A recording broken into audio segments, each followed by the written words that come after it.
One of the biggest reveals that happens with people who are questioning or leaving Mormonism is the parents are super upset at their kids choosing to leave, but almost their kids' eternal status, if the parent is really reflective, is secondary to their feeling of having failed as a. I just had this exact phenomenon happen over Easter break.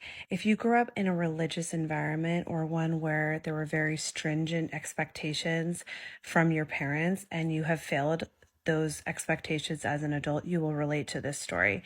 My dad's going through a really hard time right now, and I invited him over just to have some connection with me. I'm his oldest daughter, and I had him come over so I could connect with him and offer him support and we could talk. And it happened to be General Conference that Sunday.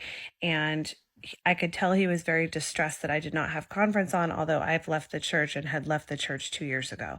But Mormon parents never give up hope that their children are going to return to the fold, and in fact, work vigorously for the rest of their lives, usually to make sure that that happens by sending missionaries over, proselyting, adding names to temple rolls, etc.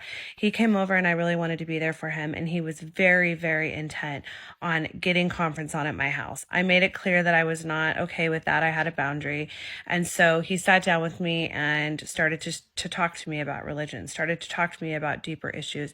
And I could tell that he was just getting more and more frustrated that I was pretty staunch in my beliefs and I was not going to come over to his side.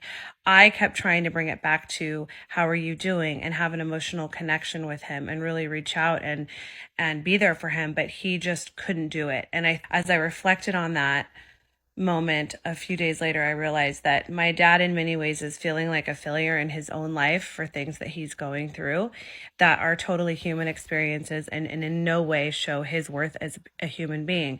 But because Mormonism has such high expectations for him, he feels like he's failing. So he almost had this hyper fixation on me coming back to the fold or me righting my wrong of leaving, and there was anxiety around it because it is directly connected to his worth as a human being. This is destructive, and this is what religions do.